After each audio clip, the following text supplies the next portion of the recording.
almost always show signs of breaks, bites, and other injuries, which indicates that they were frequent fighters. Ceratosaurus bones are usually found unmarked. For them, conflict was a last resort. The Ceratosaurus was a cautious dinosaur, with eyes placed closer to the sides of its head to widen its field of vision and help it spot potential trouble. Perhaps they would only venture into dangerous territory when driven by terrible hunger.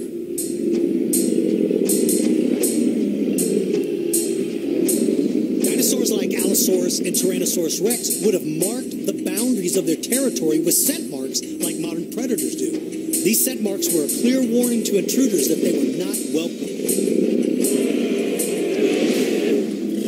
With its eyes placed more to the side, the Ceratosaurus had poor depth perception when looking straight ahead. It was best able to see prey in front of it when standing still to stabilize its vision. One of the favorite hunting methods of Ceratosaurus is the hide-and-seek method. She'll hide in a dense grove of trees along a game trail, standing motionless. Only thing moving on her are going to be her eyes. She doesn't want to give away her position. While the female's in hiding, her mate moves to circle behind their potential prey. He will then try to flush their quarry and chase it towards the hiding female.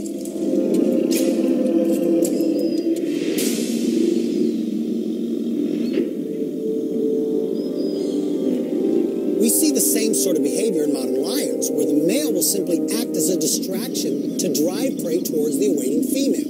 It's a great way to ambush prey while limiting the potential harm to the Ceratosaurus. And they know that the prey is going to take the easiest route of escape, and that's going to be on that game trail.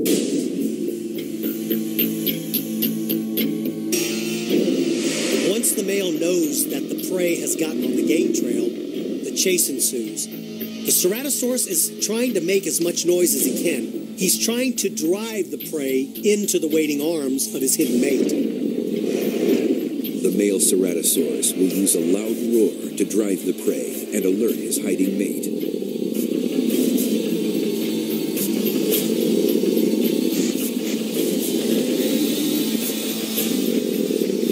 She has no idea that while she's laying an ambush for this prey, she herself is being preyed upon. A 35-foot-long, 4-ton Allosaurus is within striking distance. He slowly begins to move up behind her, trying to be as quiet as he can. The Allosaurus's feet are heavily padded with rubbery, calloused skin. This allows even the 4-ton Allosaurus to sneak up on its victim. The foot of Allosaurus is perfectly designed to muffle the sound of its approach if it needed to be quiet. It also allows it to grip the ground more firmly, preventing missteps, which would alert its quarry. The female senses something is behind her, but it's too late. The Allosaurus exerts 1 ton of pressure with its bite, a lethal force. All she sees is the wide open mouth of the Allosaurus, who crushes her by the neck, snapping the bones as if they were twigs. Her neck is broken, she's completely lifeless, and slumps to the ground. The Ceratosaurus may ultimately have been doomed by its limited brain capacity. Only able to concentrate on one thing at a time, it is too slow to recognize the danger. Now the Allosaurus can turn his attention to the male, who is rushing in, thinking the female will jump out at any moment. He knows where the ambush spot is. He stops because he doesn't see her. The Allosaurus bellows loudly at the male Ceratosaurus, likely louder than the roar of a jumbo jet taking off. This deafening sound is meant to warn off adversaries.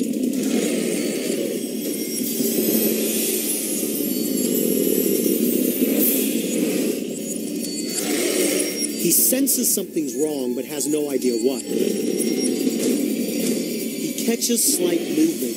As he turns and looks, he sees the silhouette of a massive Allosaurus that is now closing in. The Allosaurus is a classic headhunter. Its claws can be used to hold prey, but its teeth are its main weapon.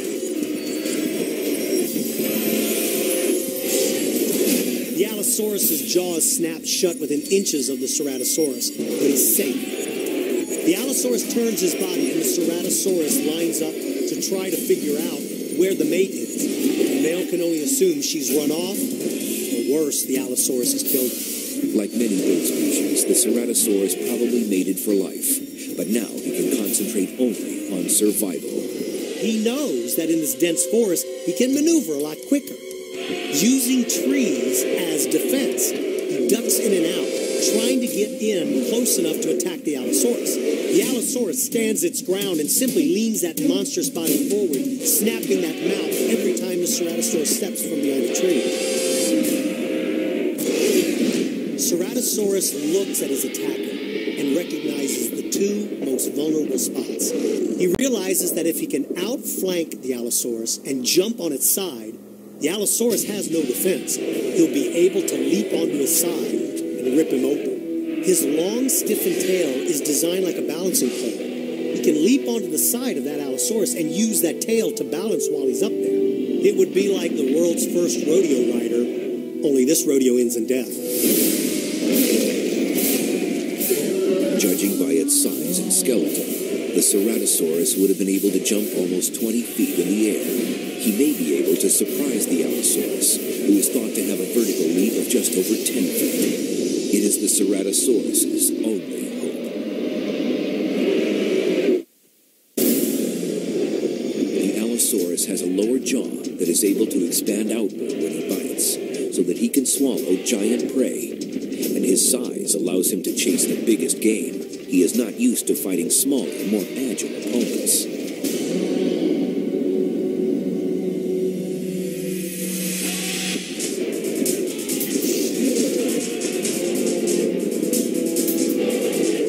Is so big, all he cares about is getting his teeth on you. Once he's got you, you're done. Game over. The claw drives home directly into the Allosaurus.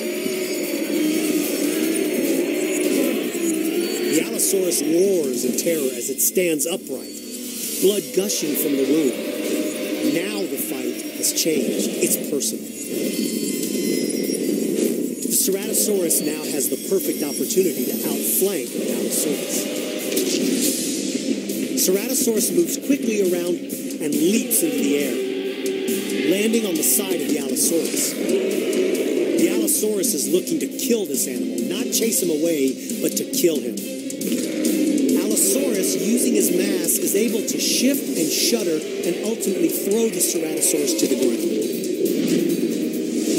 The Allosaurus lunges forward, but then changes position halfway to his target. The Ceratosaurus fails to react quickly enough. The enormous jaws of the Allosaurus clamp down on the shoulder of the Ceratosaurus. The Ceratosaur roars in pain and is able to use its elongated upper teeth to slash the jaw of the Allosaur. The Allosaur will not release its prey. The Allosaurus will not just bite straight down. He will also move his jaws side to side to cause slashing wounds. Grabbing the Ceratosaurus in his jaws, the Allosaurus picks his body up and shakes it like a rag doll.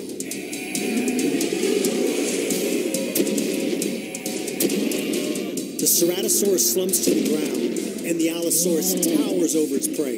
Allosaurus uses the enormous claws on its feet to disembowel its helpless prey. Allosaurus has won the battle and has reclaimed this forest as its own.